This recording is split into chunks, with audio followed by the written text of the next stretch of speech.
بسم اللہ الرحمن الرحیم۔ سورۃ الزمر کا دوسرا رکوع یہاں سے شروع ہوتا ہے۔ پچھلی دو آیات میں اللہ تبارک و تعالیٰ نے دو قسم کے لوگوں کا ذکر فرمایا۔ ایک وہ کہ جو اللہ تبارک و تعالیٰ کو چھوڑ کر غیر خدا کی پوجا و پرستش کرتے ہیں، لیکن جب کوئی تکلیف مصیبت آ جاتی ہے اور کہیں پہ کچھ نہیں بنتا تو پھر رب تبارک و تعالیٰ کی بارگاہ میں عرض کرتے ہیں۔ ٹھیک ہے، رب تبارک و تعالیٰ کی بارگاہ میں بڑے عاجزی کے ساتھ، انکساری کے ساتھ وہ رجوع کرتے ہیں، لیکن جب تکلیف مصیبت دور ہو جاتی ہے تو پھر رب تبارک و تعالیٰ کو بھول جاتے ہیں، نافرمانیوں میں اور بتوں کی پوجا میں وہ محو ہو جاتے ہیں، مگن ہو جاتے ہیں۔ اور اگلی آیت میں اللہ تبارک و تعالیٰ کے نیک بندوں کا ذکر ہے کہ جو علم حاصل کرتے ہیں اور اس کے مطابق عمل کرتے ہیں، راتوں کو رب تبارک و تعالیٰ کی بارگاہ میں کھڑے ہو کر عبادت کرتے ہیں، عبادت کے باوجود خوف خدا کی وجہ سے وہ روتے ہیں اور رب کی رحمت کی امید بھی رکھتے ہیں۔ تو اللہ تبارک و تعالیٰ نے ایمان والوں کو فرمایا کہ یہی چیز تقوی اور پرہیزگاری حاصل ہونی چاہیے۔ فرمایا قل، اے میرے محبوب فرما دیجئے، یا عباد الذین آمنوا، اے میرے وہ بندے جو ایمان لائے ہو، اتقوا ربکم، تم اپنے رب سے ڈرتے رہو، یعنی خوف خدا دل کے اندر پیدا کرو، تقوی اور پرہیزگاری کا حصول، یہی تمہاری منزل ہے اور یہی تمہاری مراد ہے کہ رب تبارک و تعالیٰ سے ڈرتے رہو۔ للذین احسنوا فی ہذہ الدنیا حسنہ، وہ جو نیکی کرتے ہیں اس دنیا میں ان کے لیے بھلائی ہے۔ اس آیت کا یعنی دو مفہوم بیان کیے گئے۔ ایک تو یہ کہ للذین احسنوا فی ہذہ الدنیا، اس کا تعلق فی ہذہ الدنیا کا تعلق احسنوا سے ہو کہ جو اس دنیا میں نیکی کرتے ہیں، حسنۃ ان کے لیے بھلائی ہے، یعنی اللہ تبارک و تعالیٰ ان کو اس کا اجر عطا فرمائے گا، ان کو جنت عطا فرمائے گا، آخرت میں اس کا اجر ان کو ملے گا۔ اور ایک اس کا مفہوم یہ بیان کیا گیا ہے للذین احسنوا، وہ جو نیکی کرتے ہیں فی ہذہ الدنیا حسنہ، تو ان کو اس دنیا میں بھی اس کا اجر ملے گا، یعنی اس کی بھلائی ملے گی۔ تو دونوں معنی درست ہیں کہ اصل اجر جو ہے وہ تو اللہ تبارک و تعالیٰ قیامت کے دن عطا فرمائے گا اور جنت کی صورت میں نیکوں کو ملے گا، لیکن دنیا میں بھی اللہ تبارک و تعالیٰ اپنے فضل و کرم سے کچھ نہ کچھ نیکیوں کی برکت سے عطا فرما دیتا ہے۔ اگر اس سے مراد ہو کہ اس کو نیکی کی توفیق ملے گی تو ایک نیکی سے اور نیکی کی توفیق ملے گی، تو یہ تو بڑی ظاہر سی بات ہے۔ اور اگر دنیاوی یعنی نعمتیں اور آسائش مراد ہوں تو یہ بھی درست ہے کہ اللہ تبارک و تعالیٰ نیکیوں کی وجہ سے دنیاوی راحتیں اور آرام بھی عطا فرماتا ہے، لیکن اصل اجر ثواب جو ہے وہ آخرت میں ملے گا۔ اور یہ بھی ہے کہ بعض نیکیاں ایسی ہوتی ہیں کہ جن کا اجر اللہ تبارک و تعالیٰ آخرت میں تو دے گا ہی اپنے فضل و کرم سے، دنیا میں بھی اس کا اجر عطا فرما دیتا ہے۔ بلکہ یوں کہہ لیجئے کہ بعض اعمال انسان کے ایسے ہوتے ہیں کہ جن کی جزا اور بدلہ آخرت کے ساتھ ساتھ دنیا میں بھی انسان کو جلدی مل جاتا ہے۔ چنانچہ دیکھیے حدیث پاک میں آتا ہے کہ جو یہ چاہتا ہے، جو انسان یہ چاہتا ہے کہ اس کے رزق میں فراخی ہو اور اس کی عمر میں درازی ہو، عمر میں برکت ہو، رزق میں برکت ہو، تو کیا کرنا چاہیے اس کو؟ من احبا، جو چاہتا ہے کہ اللہ تبارک و تعالیٰ اس کا رزق وسیع کرے، اس کو یعنی بہت زیادہ دنیا میں دنیا کی نعمتیں، مال و دولت، رزق عطا فرمائے اور اس کی عمر میں بھی برکت ہو، تو فرمایا اس کو صلہ رحمی کرنی چاہیے۔ صلہ رحمی کیا ہے؟ یعنی اپنے قریبی رشتہ داروں کے ساتھ اچھا سلوک کرنا، رشتہ داروں کے ساتھ جن کے ساتھ یعنی ذو رحم اس کو کہتے ہیں، جس کے ساتھ سب سے قریبی تعلق رشتہ داری ہوتی ہے، ماں باپ، بہن بھائی، اولاد، اسی طرح اس کے ساتھ جو باقی رشتہ دار آ جاتے ہیں، تو یہ سب ذو رحم محرم ہیں۔ تو فرمایا کہ جو چاہتا ہے کہ اس کے رزق میں کشادگی اور وسعت ہو اور اس کی عمر میں درازی ہو، عمر میں برکت ہو، تو اس کو صلہ رحمی کرنی چاہیے، اپنے قریبی رشتہ داروں کے ساتھ اچھا سلوک کرنا چاہیے۔ اور یہ تو ہے نیکی کا بدلہ۔ اور ایک حدیث پاک میں ہے ما من ذنب اجدر ان يؤجل اللہ عقوبته فی الدنیا مع ما يدخر لصاحبه فی الآخرۃ من البغی وقطیعۃ الرحم،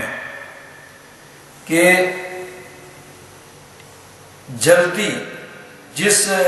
گناہ کی سزا جلدی انسان کو دنیا میں مل جاتی ہے، آخرت میں تو اس کو اس کی سزا ملے گی ہی، لیکن دنیا میں ہی جس کی سزا انسان کو جلدی بھی مل جاتی ہے وہ کیا ہے؟ فرمایا البغی وقطیعۃ الرحم، کہ ایک تو ظلم اور زیادتی، یہ ایسا جرم ہے کہ جس کی سزا انسان کو اللہ تبارک و تعالیٰ دنیا میں ہی جلدی دیتا ہے۔ اور دوسرا قطیعۃ الرحم، صلہ رحمی کے مقابلے میں قطع رحمی کا لفظ آتا ہے۔ صلہ رحمی کا مطلب ہوتا ہے اپنے رشتہ داروں سے اچھا سلوک کرنا، اور قطع رحمی کا مطلب ہوتا ہے اپنے رشتہ داروں سے اچھا سلوک نہ کرنا، ان کے ساتھ تعلقات کو توڑ دینا اور تعلقات کو ختم کر دینا۔ تو فرمایا کہ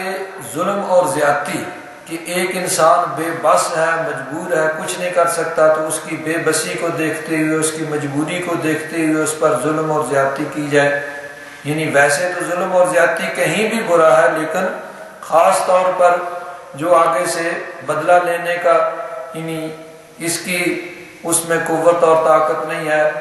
اور وہ کہیں شکایت نہیں کر سکتا، کہیں اس کی جا کے وہ اس کے خلاف داد رسی نہیں کر سکتا، تو اس طرح ظلم اور زیادتی اور قطیعۃ الرحم، تعلقات اپنے رشتہ داروں سے ختم کر دینا، فرمایا کہ یہ ایسی یعنی انسان کے گناہ ہیں کہ جن کی آخرت میں جو اس کے لیے گناہ جمع ہو رہے ہیں وہ تو ہیں، لیکن دنیا میں بھی اس کی جلدی سزا جو ہے وہ مل جاتی ہے۔ تو صلہ رحمی جو ہے اس کا یعنی رشتہ داروں کے ساتھ اچھا سلوک کرنا، اس کا اللہ تبارک و تعالیٰ دنیا میں صلہ عطا فرماتا ہے، رزق کی فراخی اور عمر میں درازی کی صورت میں، اور قطع رحمی اس کے مقابلے میں اس کی سزا دنیا میں ملتی ہے۔ اور یہ بھی یاد رکھیے کہ صلہ رحمی اور قطع رحمی کس کو کہتے ہیں؟ نبی کریم صلی اللہ علیہ وسلم نے فرمایا لیس الواصل المکافئ، جو عدلے کا بدلہ کرتا ہے وہ واصل نہیں ہے، اس کو صلہ رحمی کرنے والا نہیں کہیں گے، جو کہے بھئی میرے ساتھ جو جیسے کرے گا میں تو اس کے ساتھ ویسے ہی کروں گا، جس طرح کا میرے ساتھ کوئی تعلقات رکھے گا اس طرح کے میں تعلقات رکھوں گا، جس طرح میرے ساتھ کوئی رویہ رکھے گا میں تو جس طرح عام طور پر ہم دنیا میں کرتے ہیں اور جس طرح ہم کہتے ہیں بھئی جس طرح کوئی کرے گا ہم بھی اسی طرح کریں گے۔ تو فرمایا نہیں، اگر کسی رشتہ دار نے اچھا سلوک کیا ہے اس کے بدلے میں تم نے اس سے اچھا سلوک کر دیا ہے تو یہ صلہ رحمی نہیں کہیں گے، یہ تو ایک بدلہ ہے۔ فرمایا کہ صلہ رحمی اس کا ہے کہ تمہارا کوئی رشتہ دار تم سے تعلق توڑنے کی کوشش کرتا ہے تم اس کے ساتھ جوڑنے کی کوشش کرو، اس کو صلہ رحمی کہا جاتا ہے، اور یہ بڑا مشکل کام ہے۔ اور ظاہر بات ہے کہ جو ہے اجر وہ پھر مشکل جب کام کیا جاتا ہے تو تبھی تو اجر ملتا ہے نا، کہ العطایا علی قدر البلایا، کہ عطیہ تحفہ ثواب وہ اسی مقدار میں ہوگا جتنی انسان کوئی تکلیف اٹھائے گا، جتنی مصیبت اٹھائے گا،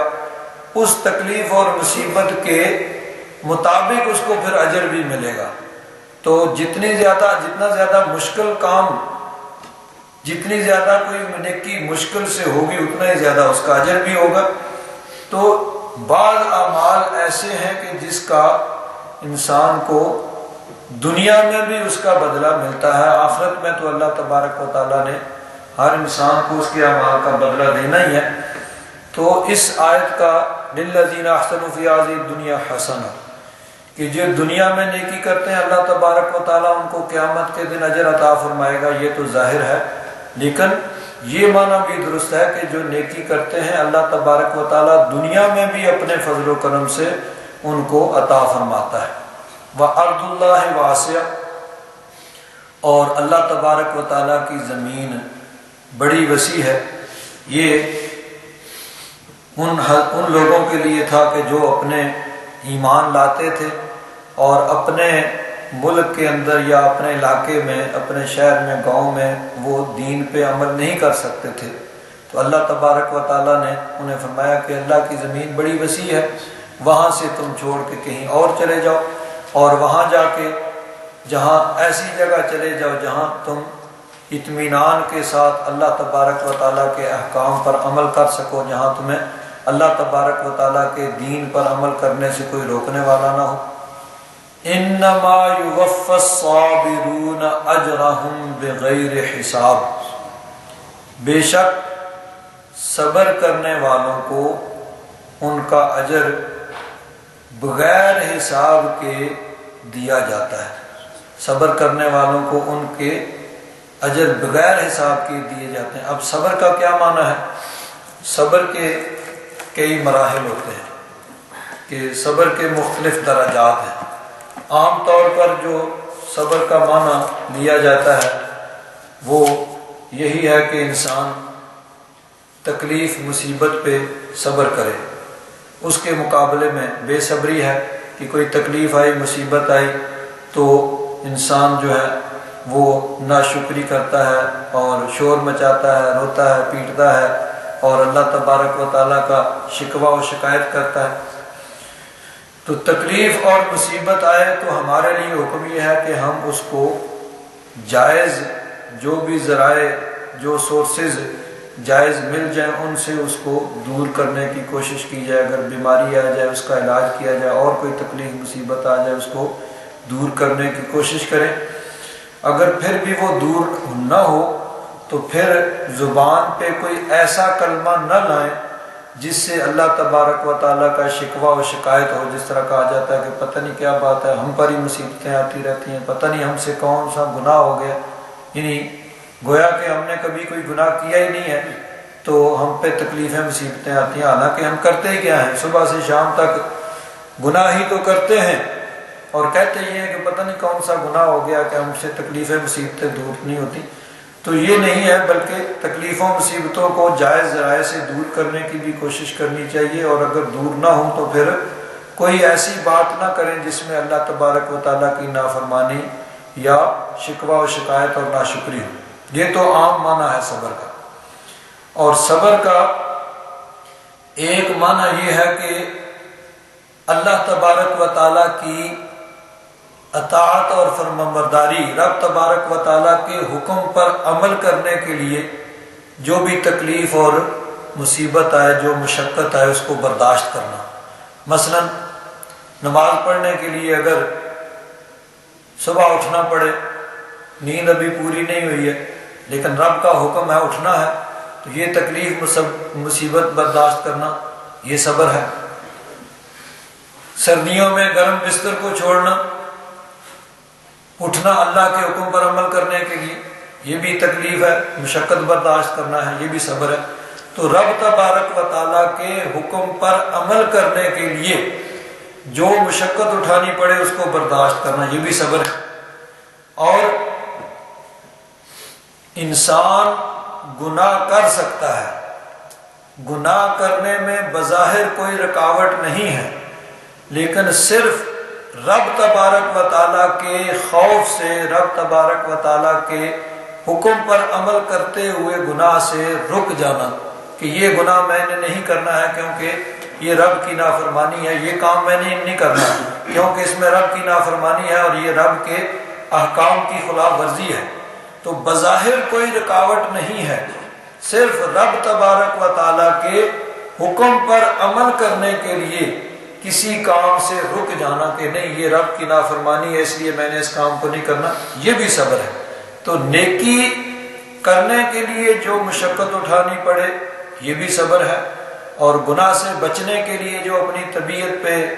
بوجھ ڈالنا پڑے اور اپنے آپ کو، نفس کو مجبور کر کے گناہ سے روکنا، یہ بھی صبر ہے۔ اسی طرح انسان غصے میں ہے، کسی کو وہ سزا دے سکتا ہے، کسی پہ کچھ زیادتی کر سکتا ہے، لیکن صرف اس لیے رک جانا کہ رب تبارک و تعالیٰ ناراض ہوگا۔ رب کی رضا حاصل کرنے کے لیے کسی کو معاف کر دینا اور رب کی نافرمانی سے بچنے کے لیے کسی پر ظلم اور زیادتی نہ کرنا، یہ بھی تو یہ تمام صبر کی قسمیں ہیں۔ تو صبر چونکہ مشکل ہے تو جتنا مشکل ہے اس کا اجر بھی پھر اللہ تبارک و تعالیٰ کی بارگاہ سے اسی طرح ملے گا۔ تو فرمایا انما یوفی الصابرون اجرہم بغیر حساب، کہ جو صبر کرنے والے ہیں ان کا اللہ تبارک و تعالیٰ کی بارگاہ سے بے حساب ان کو اس کا اجر دیا جائے گا۔ قل، محبوب فرما دو، انی امرت ان اعبد اللہ مخلصا لہ الدین، مجھے یہی حکم دیا گیا ہے کہ میں اللہ تبارک و تعالیٰ کی عبادت کروں، مخلصا لہ الدین، خالص کرتے ہوئے دین کو، یعنی عبادت کو اسی کے لیے خالص اللہ تبارک و تعالیٰ کی یعنی عبادت کروں۔ تو اس سورہ مبارکہ میں خلوص پر خاص طور پر زور دیا گیا ہے۔ شروع میں دیکھیے دوسری آیت میں ہم نے پڑھا اللہ تبارک و تعالیٰ نے فرمایا فاعبد اللہ مخلصا لہ الدین، اللہ تبارک و تعالیٰ کی عبادت کرو خالص کرتے ہوئے دین کو اسی کے لیے۔ الا للہ الدین الخالص، سن لو، دین صرف اللہ تبارک و تعالیٰ، یعنی عبادت صرف اور صرف رب تبارک و تعالیٰ کی ہونی چاہیے، اور رب تبارک و تعالیٰ کی عبادت یعنی اللہ تبارک و تعالیٰ کے علاوہ اور کوئی عبادت کے لائق نہیں ہے، صرف وہی عبادت کے لائق ہے، اور اس کی عبادت خالص اسی کی رضا کے لیے ہونی چاہیے۔ اس میں کسی اور کو دکھانا اور کسی اور کی خوشنودی یہ مقصود نہیں ہونا چاہیے کہ کسی اور کو خوش کرنا ہے یا کسی اور کو دکھانا مقصود ہے، نہیں، نہ کسی اور کو دکھانا ہے نہ کسی اور کو خوش کرنا ہے، صرف اور صرف رب تبارک و تعالیٰ کو خوش کرنا ہے، اور اس کے حکم پر عمل کرنے کی نیت سے ہم نے اعمال کرنے ہیں۔ تو خاص طور پر اس سورہ مبارکہ میں اس چیز پر زور دیا گیا ہے۔ تو یہاں بھی فرمایا کہ محبوب کہہ دو مجھے تو یہی حکم دیا گیا ہے کہ میں اللہ تبارک و تعالیٰ کی عبادت کروں، خالص کرتے ہوئے عبادت کو اسی کے لیے کہ صرف اور صرف اس کی رضا مقصود ہو۔ وَأُمِرْتُ لِأَنْ أَكُونَ أَوَّلَ الْمُسْلِمِينَ، اور مجھے یہی حکم دیا گیا ہے کہ میں سب سے پہلے مسلمانوں میں سے، یعنی سب سے پہلے فرما برداروں میں سے ہو جاؤں۔ یعنی جس چیز کا میں دوسروں کو حکم دیتا ہوں سب سے پہلے میں خود اس پہ عمل کرتا ہوں۔ یہ نہیں کہ دوسروں کو یعنی اسلام کا حکم دوں، نیکی کا حکم دوں، تقوی اور پرہیزگاری کا حکم دوں اور خود اس پہ عمل نہ کروں، جس طرح دنیا کے بادشاہوں کا یہ طریقہ ہوتا ہے کہ دوسروں کے لیے اور قانون ہوتا ہے اور بادشاہوں کے لیے اور قانون ہوتا ہے، دوسرے لوگوں کے لیے اور طرح کے یعنی قانون ہوتے ہیں اور بڑے لوگوں کے لیے، اور دوسروں کو کہتے ہیں یہ کام کرو اور خود کرتے نہیں۔ تو یہ نہیں ہے، بلکہ فرمایا کہ مجھے یہ حکم دیا گیا ہے کہ میں سب سے پہلے خود اس پہ عمل کروں جس کا میں دوسروں کو حکم دے رہا ہوں۔ تو وَأُمِرْتُ لِأَنْ أَكُونَ أَوَّلَ الْمُسْلِمِينَ، دوسروں کو اسلام لانے کا، اللہ تبارک و تعالیٰ کی اطاعت اور فرمانبرداری کا حکم دے رہا ہوں، تو سب سے پہلے میں خود رب تبارک و تعالیٰ کا مطیع اور فرما بردار ہوں، اور رب تبارک و تعالیٰ کی اطاعت اور فرما برداری میں خود کرنے والا ہوں۔ نبی کریم صلی اللہ علیہ وسلم نے جس چیز کا بھی حکم دیا خود اس پہ عمل کر کے دکھایا، اور سب سے بہتر طریقے سے اس پہ نبی کریم صلی اللہ علیہ وسلم نے عمل کر کے دکھایا کہ سب سے بہترین طریقے سے جب اس پہ جس طرح عمل ہو سکتا ہے نبی کریم صلی اللہ علیہ وسلم نے اس پہ عمل کر کے دکھایا۔ قل، محبوب فرما دو، انی اخاف، بے شک میں ڈرتا ہوں، ان عصیت ربی، کہ اگر بالفرض میں نے رب تبارک و تعالیٰ کی نافرمانی کی، عذاب یوم عظیم، بڑے دن کے عذاب سے میں ڈرتا ہوں۔ یعنی میں محبوب رب العالمین ہوں، رب تبارک و تعالیٰ کا محبوب ہوں، لیکن میں بھی اس بات سے بے خوف نہیں ہوں کہ اگر میں بھی نافرمانی کروں تو رب تبارک و تعالیٰ کا عذاب مجھے ہو سکتا ہے۔ تو یہ بالفرض اور والمحال کے اعتبار سے ہے کہ نبی کریم صلی اللہ علیہ وسلم سے نافرمانی کا تصور بھی نہیں ہو سکتا۔ نبی کریم صلی اللہ علیہ وسلم ہی نہیں بلکہ اللہ کے سارے نبی، ان سے کوئی گناہ نہ صادر ہوا ہے نہ ہو سکتا ہے، اور وہ سب کے سب معصوم ہیں کہ اللہ تبارک و تعالیٰ نے ان کو تقوی اور پرہیزگاری کے اس مقام پہ فائز کر دیا ہے کہ جہاں گناہ کا شائبہ بھی نہیں ہو سکتا، گناہ کا شبہ بھی نہیں ہو سکتا، اور ان کے دل کے اندر گناہ کا خیال بھی نہیں آتا۔ گناہ کبیرہ تو درکنار، گناہ صغیرہ سے بھی وہ محفوظ اور معصوم ہوتے ہیں، اور ساری عمر، یہ نہیں کہ اعلان نبوت کے بعد بلکہ اعلان نبوت سے پہلے بھی اور بعد بھی کبھی بھی ان سے گناہ جو ہے وہ نہ ہوا ہے نہ ہو سکتا ہے۔ لیکن بالفرض والمحال فرمایا کہ اگر میں بھی رب تبارک و تعالیٰ کی نافرمانی کروں تو مجھے بڑے دن کے عذاب کا ڈر ہے۔ قل اللہ اعبد مخلصا لہ دینی، محبوب کہہ دو کہ میں اللہ تبارک و تعالیٰ کی عبادت کرتا ہوں خالص کرتے ہوئے اسی کے لیے اپنی عبادت کو۔ تو جس طرح میں نے عرض کیا کہ اس سورہ مبارکہ میں خاص طور پر اس خلوص نیت، عبادت کے اندر خلوص، اس کا حکم دیا گیا ہے کہ یہ چوتھی مرتبہ اب یہ آ رہا ہے۔ شروع میں 2 دفعہ فرمایا فَاعْبُدِ اللَّهَ مُخْلِصًا لَهُ الدِّينَ أَلَا لِلَّهِ الدِّينُ الْخَالِصُ، اب یہاں پھر 2 آیتوں میں اسی چیز کا حکم دیا گیا، قُلْ إِنِّي أُمِرْتُ أَنْ أَعْبُدَ اللَّهَ مُخْلِصًا لَهُ الدِّينَ، اور یہاں فرمایا وہ یہ کہ مجھے حکم دیا گیا ہے کہ میں عبادت کو خالص اللہ کے لیے کروں، اور یہاں فرمایا بطور خبر کے کہ محبوب کہہ دو میں اللہ تبارک و تعالیٰ کی عبادت کرتا ہوں خالص کرتے ہوئے عبادت کو اسی کے لیے کہ میرا ہر کام رب تبارک و تعالیٰ کی رضا کے لیے ہوتا ہے، ہر کام رب تبارک و تعالیٰ کی رضا کے لیے ہوتا ہے، اور رب تبارک و تعالیٰ کو خوش کرنے کے لیے میں ہر کام کرتا ہوں، کسی اور کی رضا مقصود نہیں ہوتی ہے۔ اگر کسی اور کو خوش کرتا ہوں تو وہ بھی اس لیے کہ رب تبارک و تعالیٰ خوش ہوگا، یعنی کسی اور کو اگر کسی کو مال و دولت دیا وہ خوش ہوا ہے تو اس نیت سے ہے کہ اللہ تبارک و تعالیٰ خوش ہوگا. کسی کی عزت کی ہے اس لیے کہ وہ خوش ہو جائے، اور یہ بھی اس لیے کہ رب تبارک و تعالیٰ کا حکم ہے. تو اگر کسی اور کو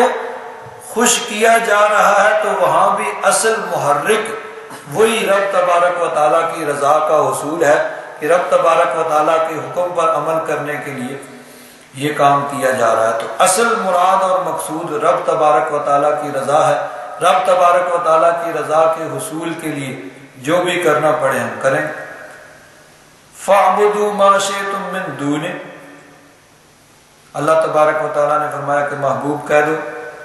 میں تو خالص اللہ تبارک و تعالیٰ کی ہی عبادت کرتا ہوں. فَاعْبُدُوا مَا شِئْتُم مِّن دُونِهِ، تم اللہ کو چھوڑ کر جس کی چاہو عبادت کرتے رہو. تو یہاں اب ان کو اجازت نہیں دی جا رہی بھائی ٹھیک ہے جس کی چاہے تم چاہے بتوں کو پوج لو، چاہے درختوں کو، سورج چاند ستاروں کو، جانوروں کو، نہیں، بلکہ مراد یہ ہے کہ میں نے تمہیں بار بار سمجھایا ہے اور عرصہ دراز سے تمہیں یہ بات باور کرانے کی کوشش کر رہا ہوں، یہ تمہیں سمجھانے کی کوشش کر رہا ہوں کہ عبادت کے لائق صرف رب تبارک و تعالیٰ کی ذات ہے، وہ وحدہ لا شریک ہے، اس کے علاوہ کوئی اور عبادت کے لائق نہیں ہے. اس کے علاوہ کسی بت، کسی پتھر اور کسی درخت، کسی جانور، کسی زندہ یا مردہ انسان، کوئی بادشاہ ہو یا کوئی نبی ولی ہو، کوئی بھی عبادت کے لائق نہیں ہے، کسی اور کی عبادت جائز نہیں ہے. لیکن اگر اس کے باوجود تم نہیں مانتے ہو اور تم غیر خدا کی عبادت پر مصر ہو، اسی پر تمہارا یعنی اڑے ہوئے جمے ہوئے کہ نہیں ہم بتوں کی پوجا کریں گے، تو فرمایا ٹھیک ہے بھائی کر لو. اگر تم نہیں مانتے تو میں تو رب تبارک و تعالیٰ کی خالص عبادت کرنے والا ہوں، تم جس کو چاہو پوجو، لیکن یاد رکھو اس کا انجام کیا ہوگا اس کو بھی مد نظر رکھنا ہے کہ اگر دنیا میں رب تبارک و تعالیٰ کی عبادت سے منہ موڑ لو گے اور غیر خدا کی پوجا و پرستش کرو گے تو پھر آگے جا کے رب تبارک و تعالیٰ کی بارگاہ میں جب حاضری ہوگی تو اس کا انجام بہت برا ہوگا. تو اس وقت کیا ہے، کل محبوب فرما دو ان الخاسرین الذین خسروا انفسهم واہلیہم یوم القیامہ. ان الخاسرین، بے شک نقصان اٹھانے والے، الذین خسروا انفسهم، جنہوں نے اپنے آپ کو بھی گھاٹے میں نقصان میں ڈالا، وَأَهْلِهِمْ، اور اپنے اہل و عیال کو بھی نقصان میں ڈالا قیامت کے دن. دنیا میں انسان خسران سے، نقصان سے بچنے کی کوشش کرتا ہے کہ کہیں گھاٹا نہ پڑ جائے، کہیں نقصان نہ ہو جائے. تو جس طرح یہ دنیا عارضی ہے اور دنیا کی نعمتیں عارضی ہیں، اسی طرح دنیا کے گھاٹے اور نقصان وہ بھی عارضی ہیں، یہ ختم ہونے والے ہیں. لیکن اصل نقصان وہ آخرت کا نقصان ہے، آخرت کا گھاٹا ہے کہ جس کو آخرت کے اندر نقصان ہو گیا، یعنی وہاں پہ کامیابی حاصل نہ ہوئی اور وہاں پہ ناکام ہو گیا، یہ گھاٹا ہے. الا ذالک هو الخسران المبین. سن لو، یہ ہے سب سے بڑا نقصان کہ جس کو آخرت میں نقصان ہو گیا، وہاں جو ناکام ہو گیا، نامراد ہو گیا، یہ سب سے بڑا گھاٹا ہے. دنیا میں انسان کو نفع بھی ملتے رہتے ہیں اور نقصان بھی ہوتے رہتے ہیں، یہ نفع اور نقصان سب کا سب عارضی ہے. اصل نفع اور نقصان جو ہے، جو دائمی ہے، ہمیشہ رہنے والا ہے اور نہ ختم ہونے والا ہے، وہ آخرت کا نفع اور نقصان ہے. تو کامیاب وہ ہے جس نے آخرت میں نفع حاصل کر لیا، یعنی میدان محشر کے اس حساب میں کامیاب ہو گیا. اور ناکام وہ ہے جو اس جگہ، اس امتحان میں ناکام ہو گیا اور وہاں اس نے نقصان اٹھا لیا اور گھاٹا اٹھا لیا. اللہ تبارک و تعالیٰ نے فرمایا محبوب فرما دو ان الخاسرین الذین خسروا انفسهم واہلیہم یوم القیامہ، کہ نقصان اٹھانے والے وہ ہیں جنہوں نے اپنے آپ کو اور اپنے اہل و عیال کو، اپنے گھر والوں کو قیامت کے دن نقصان میں ڈال دیا۔ کہ دنیا میں دیکھیے انسان اپنے لیے ہر نعمت کو، ہر راحت کو، ہر بھلائی کو سمیٹنے کی کوشش کرتا ہے۔ یہ کوشش کرتا ہے کہ میرے پاس ہر نعمت ہونی چاہیے، اور دنیا کی ہر اچھی سے اچھی چیز میرے پاس ہونی چاہیے، میرے اہل و عیال، بیوی بچوں کے پاس ہر نعمت ہونی چاہیے۔ لیکن جس طرح یہ دنیا عارضی ہے، اس کی نعمتیں بھی عارضی ہیں، اصل ہے آخرت۔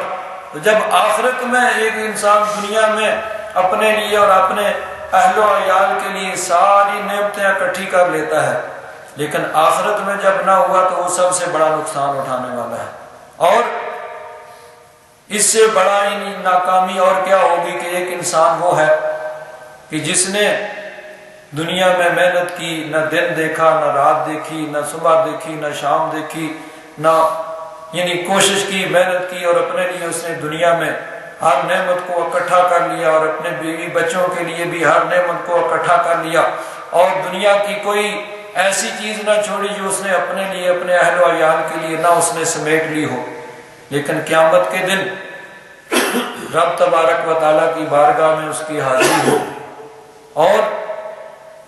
اپنے اس کے بیوی اور بچے اس کے خلاف رب تبارک و تعالیٰ کی بارگاہ میں مقدمہ دائر کر دیں۔ یہ غالباً ایک حدیث پاک ہے جس کا مفہوم کچھ اس طرح ہے کہ ایک انسان رب تبارک و تعالیٰ کی بارگاہ میں پیش ہوگا، اور اس کے خلاف اس کے بیوی بچے، اس کے اہل و عیال، وہ اس کے خلاف رب تبارک و تعالیٰ کی بارگاہ میں مقدمہ دائر کریں گے کہ اس نے ہمارا حق ادا نہیں کیا۔ وہ عرض کرے گا مولا یہ کیسے کہہ سکتے میں نے ان کا حق ادا نہیں کیا؟ میں نے ان کے لیے کوشش کی، محنت کی، دوڑ دھوپ کی، تکلیف اٹھا کے، مشقت اٹھا کے ان کو دنیا کی ہر نعمت میں نے لا کے دی۔ دنیا کی کون سی نعمت تھی جو میں نے انہیں ان کے لیے مہیا نہیں کی؟ اب یہ کیسے کہہ سکتے ہیں کہ میں نے ان کا حق ادا نہیں کیا؟ تو وہ اس کے بیوی اور اس کے بچے کہیں گے کہ مولا ٹھیک ہے، یہ جو کہہ رہا ہے یہ تو درست ہے، اس نے ہمارے لیے بڑی کوشش کی، بڑی محنت کی، دنیا کی ہر نعمت ہمیں مہیا کی، لیکن اس نے آخرت کے لیے ہمارے لیے کچھ نہیں کیا، نہ ہمیں اس طرف راغب کیا، نہ اس کی تعلیم دی، آخرت کی نہ تعلیم دی اور نہ اس کی طرف راغب کیا۔ کبھی یہ نہیں کہا بھائی تم نے رب تبارک و تعالیٰ کی بارگاہ میں بھی حاضر ہونا ہے، وہاں جواب دینا ہے، نماز پڑھا کرو، روزہ رکھا کرو، نیک اعمال کیا کرو، دین کی سمجھ حاصل کرو۔ یہ کبھی اس طرف اس کی توجہ نہیں کی، اس نے ساری توجہ دنیا پہ رکھی اور اسی میں مگن رہا، آخرت کے بارے میں کبھی اس نے نہیں سوچا، نہ ہمیں اس طرف راغب کیا۔ تو فرمایا اس وجہ سے اس کی پھر پکڑ ہوگی۔ تو جن کے لیے سب کچھ دنیا میں کیا انہی کے کہنے کی وجہ سے اس کی پکڑ ہوئی۔ تو فرمایا ان الخاسرین الذین خسروا انفسهم واہلیہم یوم القیامہ، نقصان اٹھانے والے، اصل نقصان اٹھانے والے وہ ہیں جنہوں نے اپنے آپ کو اور اپنے اہل و عیال کو قیامت کے دن نقصان میں ڈال دیا۔ الا ذالک هو الخسران المبین، سن لو یہ ہے سب سے بڑا خسران، سب سے بڑا گھاٹا اور سب سے بڑا نقصان یہ ہے۔ لہم، ان کے لیے، من فوقہم ظلل من النار، اوپر سے بھی آگ کے سائبان ہوں گے۔ ظلل، ذلتن کی جمع ہے، ذلتن کہتے ہیں ایسی چیز جو اوپر سے سایہ کرتی ہے، ڈھانپ لیتی ہے۔ تو اب ان کے لیے سایہ کس چیز کا ہوگا؟ آگ کا، آگ کے شعلے ان کو جلا رہے ہوں گے، اوپر سے بھی، وَمِن تَحْتِهِمْ ظُلَلٌ، اور نیچے سے بھی، یعنی ہر طرف سے آگ نے ان کو گھیرا ہوا ہوگا، آگ کے شعلے ان کو اوپر سے نیچے سے ہر طرف سے گھیرے ہوئے ہیں۔ ذَلِكَ يُخَوِّفُ اللَّهُ بِهِ عِبَادَهُ، یہ ہے جس سے اللہ تبارک و تعالیٰ ڈراتا ہے اپنے بندوں کو۔ اللہ تبارک و تعالیٰ اپنے بندوں کو ڈراتا ہے کہ دیکھ لو اور خیال کر لو کہ کہیں تم بھی انہی میں نہ ہو قیامت کے دن کہ جنہوں نے اپنے آپ کو بھی اور اپنے اہل و عیال کو نقصان میں ڈال لیا اور ہر طرف سے ان کو آگ نے گھیرا ہوا ہوگا۔ تم ان میں سے نہ ہونا، تم کوشش کرنا کہ تم دوسرے گروپ میں سے ہو، تم اس گروپ میں سے نہ ہو۔ ذالک یخوف اللہ بہ عبادہ، یہ ہے جس سے اللہ تبارک و تعالیٰ اپنے بندوں کو ڈراتا ہے۔ یا عباد فتقون، اے میرے بندو مجھ سے ڈرتے رہو، تقوی اور پرہیزگاری، خوف خدا دل کے اندر پیدا کرو۔ والذین اجتنبوا الطاغوت، اب دوسرے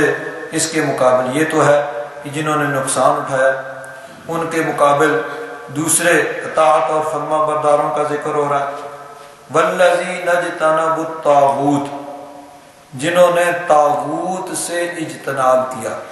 طاغوت سے بچے۔ طاغوت کا معنی شیطان، گناہ، نافرمانی، ہر گناہ اس کے اندر شامل ہے۔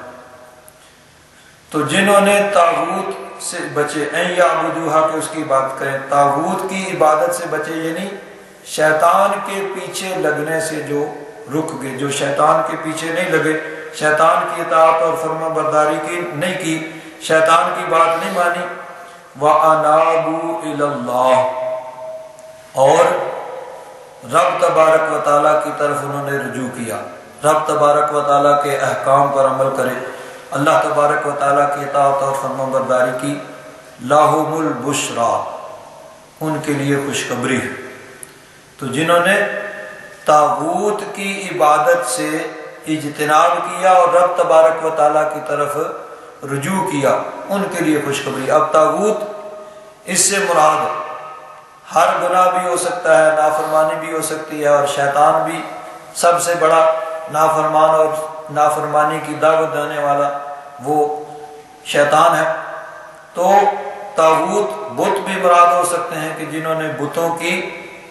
عبادت سے، بتوں کی پوجا و پرستش سے اجتناب کیا۔ تو ایک بت تو وہ ہیں جو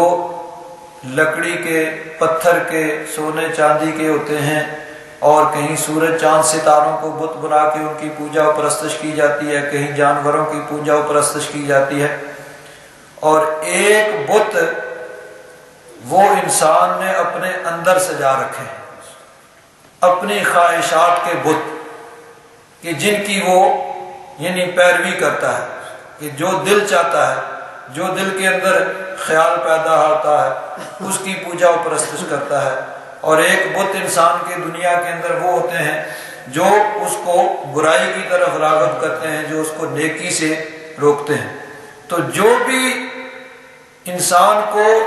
نیکی سے روکے، برائی کی طرف راغب کرے، وہ یعنی طاغوت ہے، چاہے وہ شیطان ہو،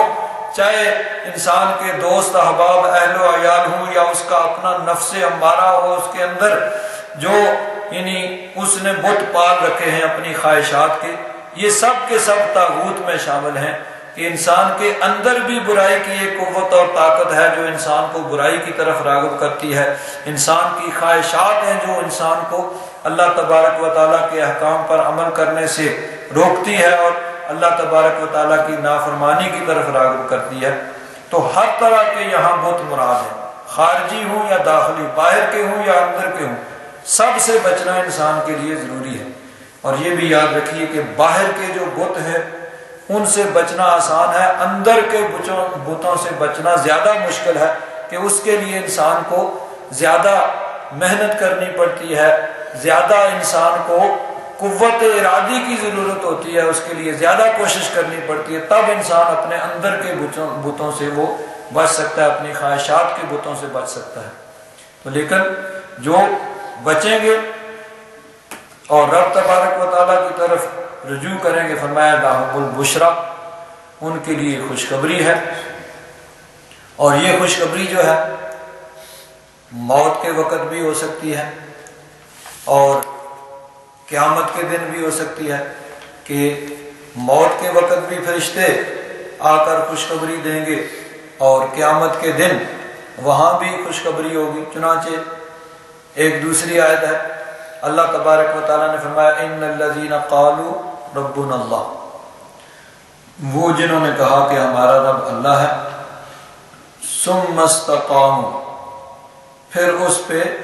ثابت قدم ہو گئے، یعنی اس کے جو لوازمات ہیں اور جو احکام ہیں ان پہ عمل کیا، صرف زبانی نہیں بلکہ پریکٹیکلی عملی طور پر ایماندار بن کے دکھایا تو فرمایا تتنزل علیہم الملائکہ، ان پہ فرشتے اتریں گے موت کے وقت بھی اور میدان محشر میں قیامت کے دن بھی، اور وہ فرشتے کیا کہیں گے؟ اللہ تخافوا ولا تحزنوا، تم نہ ڈرو نہ غم کرو، تمہیں کوئی خوف اور کوئی حزن کوئی غم نہیں ہے، وابشروا بالجنہ، اور تمہیں جنت کی خوشخبری ہو، اللاتی کنتم توعدون، جس کا تم سے وعدہ کیا جاتا تھا، تو یہ خوشخبری جو ہے ان کو ملے گی۔ فبشر عباد، بس اے محبوب میرے بندوں کو خوشخبری سنا دے، الذین یستمعون القول، اے محبوب ان کو خوشخبری سنا دو جو بات کو سنتے ہیں، یستمعون القول، بات کو کان لگا کر سنتے ہیں، یعنی بے توجہی اور لاپرواہی سے نہیں سنتے بلکہ توجہ کے ساتھ انہماک کے ساتھ وہ اچھی بات کو سنتے ہیں، فیتبعون احسنہ، پھر اس کا جو اچھا ہے اس کو اچھی طرح اس پر عمل کرتے ہیں، سنتے ہیں اور پھر اس پر عمل کرتے ہیں۔ اولئک الذین ھداھم اللہ، یہ ہیں وہ جن کو اللہ تبارک و تعالیٰ نے ہدایت عطا فرمائی ہے، وَأُولَئِكَ هُمْ أُولُو الْأَلْبَابِ، اور یہی عقل والے ہیں کہ جو رب تبارک و تعالیٰ کے احکام کو سن کر ان پر عمل کرتے ہیں، یہ اصل عقل والے ہیں۔ دنیا میں دیکھیے عقل کے معیار اور پیمانے مختلف ہیں، کسی کے نزدیک کوئی عقل مند ہے، کسی کے نزدیک کوئی عقل مند ہے۔ کوئی کہتا ہے کہ جو دنیا میں ممبر بن جائے، مشیر بن جائے، وزیر بن جائے، وہ بڑا عقل مند ہے، جو بہت بڑا بزنس مین اور کامیاب وہ بڑا عقل مند ہے۔ کسی کے نزدیک کوئی عقل مند ہے، کسی کے نزدیک کوئی عقل مند ہے، لیکن اللہ تبارک و تعالیٰ فرماتا ہے عقل والے وہ ہیں کہ جو بات کو توجہ سے سنتے ہیں اور پھر اس پر اچھی طرح عمل کرتے ہیں۔ رب تبارک و تعالیٰ کے احکام کو توجہ سے سن کر پھر ان کے مطابق عمل کرتے ہیں۔ اولئک الذین ھداھم اللہ، یہ ہیں جن کو اللہ تبارک و تعالیٰ نے سیدھا رستہ دکھایا ہے، وَأُولَئِكَ هُمْ أُولُو الْأَلْبَابِ، اور یہی عقل والے ہیں۔ أَفَمَنْ حَقَّ عَلَيْهِ كَلِمَةُ الْعَذَابِ، تو کیا جس پر عذاب کی بات ثابت ہو چکی، پکی ہو چکی، أَفَأَنْتَ تُنْقِذُ مَنْ فِي النَّارِ، تو کیا آپ بچا لیں گے اس کو جو آگ کے اندر ہے، یعنی جو جہنم میں پڑا ہوا ہے۔ تو نبی کریم صلی اللہ علیہ وسلم رب تبارک و تعالیٰ کے حکم سے، رب تبارک و تعالیٰ کی اذن سے شفاعت کریں گے، اور گناہگار مسلمانوں کو جو اپنے گناہوں کی وجہ سے جہنم میں ہوں گے ان کو جہنم سے نکالیں گے۔ لیکن یہ شفاعت رب تبارک و تعالیٰ کے حکم کے مطابق، رب تبارک و تعالیٰ کے اذن سے، رب تبارک و تعالیٰ کی اجازت سے ہوگی۔ یہ نہیں ہے کہ ہم کہیں کہ رب تبارک و تعالیٰ کسی کو نہ بخشنا چاہے اور نبی کریم صلی اللہ علیہ وسلم معاذ اللہ زبردستی اس کو بخشوا رہے، نہیں۔ رب تبارک و تعالیٰ کے حکم کے مطابق، رب تبارک و تعالیٰ کے حکم سے، رب تبارک و تعالیٰ کی اجازت سے جہنم کے اندر جو گناہگار مسلمان ہوں گے ان کی حضور شفاعت کریں گے اور ان کو جہنم سے نکال کر جنت میں لے جائیں گے، لیکن یہ رب تبارک و تعالیٰ کی اجازت اور رب تبارک و تعالیٰ کے حکم سے ہوگا۔ آگے فرمایا لیکن الذین اتقوا ربہم، لیکن وہ جنہوں نے تقوی اختیار کیا، رب تبارک و تعالیٰ کا خوف اپنے دل کے اندر رکھا، لہم غرف، ان کے لیے جنت کے اندر بالا خانے ہوں گے۔ غرف، غرفت ان کی جمع کمرے، یعنی بالا خانے کمرے ہوں گے، من فوقها غرف مبنیت، جس کے اوپر بھی یعنی وہ کمرے بنے ہوئے ہوں گے۔ اللہ تبارک و تعالیٰ نے وہاں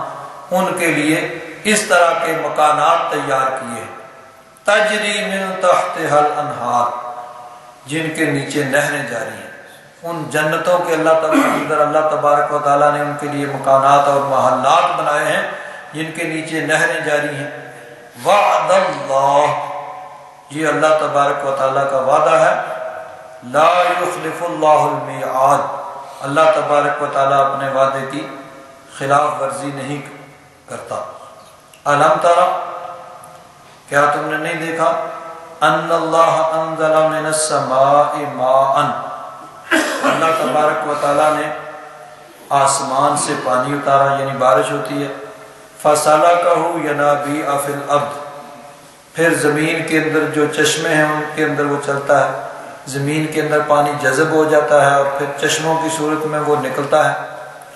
ثُمَّ يُخْرِجُ بِهِ زَرْعًا، پھر اللہ تبارک و تعالیٰ اس پانی سے کھیتیوں کو اگاتا ہے، مختلفاً الوانہ، جن کے رنگ مختلف ہیں، یعنی مختلف قسم کی کھیتیاں ہوتی ہیں، کہیں پودے ہوتے ہیں، کہیں درخت ہوتے ہیں، کہیں پھول ہوتے ہیں، کہیں پھل ہوتے ہیں، کہیں کھیتیاں لہلا رہا ہوتی ہیں۔ تو یہ سب یعنی آسمان سے پانی ہے، وہ زمین کے اندر گیا، پھر چشموں کی صورت میں نکلا، اور چشموں سے آگے وہ نہروں میں جا کے اور مختلف جگہ وہ زمینوں کو سیراب کر رہا، اور اس سے مختلف قسم کے درخت پودے کھیتیاں لہلا رہی ہیں۔ ثم یہیج، پھر وہ کھیتی جو ہوتی ہے پھر وہ پک جاتی ہے اور اپنے انجام کو پہنچتی ہے، فتراہ مصفرا، تو دیکھا اس کو زرد پڑ جاتا ہے، پہلے تو سرسبز اور ہری بھری ہوتی ہے اور پھر اس کے بعد وہ یعنی سوکھ جاتی ہے اور زرد پڑ جاتی ہے۔ ثم یجعلہ حطاما، پھر اس کو چورا چورا کر دیتا ہے، یعنی وہ ایک وقت تھا کہ بڑی خوبصورت نظر آتی تھی، لہلہا رہی ہے سرسبز کھیتی، پھر پک گئی، زرد ہو گئی، پھر اس کو کاٹ دیا گیا، پھر اس کو چورا چورا کر دیا گیا۔ ان فی ذلک لذکری لأولی الالباب، بے شک اس میں نشانی ہے عقل والوں کے لیے، عقل والوں کے لیے اس میں نصیحت ہے۔ کس چیز میں؟ کہ ایک وقت ہوتا ہے، بارش ہوتی ہے، پانی چلتا ہے، کھیتوں میں پہنچتا ہے، کھیتی جو ہے لہلہانے لگتی ہے، سرسبز و شاداب ہے، پھر سوکھ جاتی ہے اور پھر اس کے بعد اس کو ٹکڑے ٹکڑے کر دیا جاتا ہے۔ تو یہی مثال انسان کی ہے۔ انسان اس دنیا میں آتا ہے اور ایک وقت میں بچہ ہوتا ہے، پھر جوان ہو جاتا ہے، قوت ہوتی ہے، طاقت ہوتی ہے، تو انسان سمجھتا ہے میں ہی میں ہوں، میرے علاوہ دنیا میں کوئی ہے ہی نہیں ہے، اپنے آپ کو سب کچھ سمجھتا ہے کہ میں ہی میں ہوں بس، اور کیا ہے دنیا میں۔ اور پھر وہ وقت آ جاتا ہے کہ انسان کے اپنے اعضاء، ہاتھ ہلانا چاہتا ہے ہاتھ نہیں ہلتا ہے، زبان ہلانا چاہتا ہے، کہنا کچھ اور چاہتا ہے، زبان سے کچھ اور نکلتا ہے، کان سنتے نہیں ہیں، کچھ اور کہتے ہیں، اس کو کچھ اور سمجھ آتی ہے، دماغ انسان کا کام نہیں کرتا ہے، اور پھر وہ وقت ہوتا ہے وہ بھی ختم ہو جاتا ہے اور انسان قبر میں چلا جاتا ہے۔ تو یہ انسان کی یعنی زندگی کی ایک مثال ہے کہ جس طرح کھیتی پکتی ہے، لہلہاتی ہے، سرسبز و شاداب ہوتی ہے، اور پھر وہ زرد پڑ جاتی ہے اور پھر اس کو چورا چورا کر دیا جاتا ہے، یہی انسان کی مثال ہے کہ انسان دنیا میں آتا ہے اور پھر اس کو اندر قوت ہوتی ہے، طاقت ہوتی ہے، اور پھر وہ وقت آتا ہے کہ قوت طاقت ختم ہو جاتی ہے، اور پھر وہ وقت آتا ہے کہ انسان بھی مر جاتا ہے اور وہ زمین کے نیچے چلا جاتا ہے۔ تو یہ ایک مثال بیان کر کے اللہ تبارک و تعالیٰ نے گویا متوجہ کیا ہے کہ اس طرف اس چیز کو تم ذہن میں رکھو کہ ہمیشہ اس دنیا کے اندر نہیں رہنا ہے، اور نہ یہ قوت طاقت جوانی یہ سارا کچھ جو ہے وہ ہمیشہ رہنے والا ہے، بلکہ یہ ایک وقت میں ختم ہونے والا ہے۔ اس کھیتی سے تم اپنے آپ کو، اپنی مثال کو دیکھ لو کہ جس طرح یہ ختم ہو جاتی ہے، اسی طرح انسان جو ہے اس نے بھی اس دنیا سے چلے جانا ہے۔ فارسی کا ایک شاعر ہے، اس نے اسی مفہوم کو بڑے پیارے انداز میں بیان کیا، وہ کہتے ہیں سر از جیب غفلت براور کنوں کہ فردہ نہ ماند بخجلت نگوں۔ آج اپنے سر کو غفلت سے باہر نکال لو، یعنی غفلت کو دور کرو، اللہ تبارک و تعالیٰ کی اطاعت اور فرمانبرداری کر لو کہ کہیں کل قیامت کے دن یہ شرمندگی سے جھکا ہوا نہ ہو، ایسے کام نہ کرو کہ کل قیامت کے دن شرمندگی ہو اور ندامت ہو اور نگاہوں کو جھکایا ہوا ہو اور آنکھیں نہ اٹھا سکو۔ کنونت کے چشمت اشک بیار، آج تمہاری آنکھ سلامت ہے، رب تبارک و تعالیٰ کے خوف سے آنسو بہا لو۔ زبان در دہانت عذر بیار،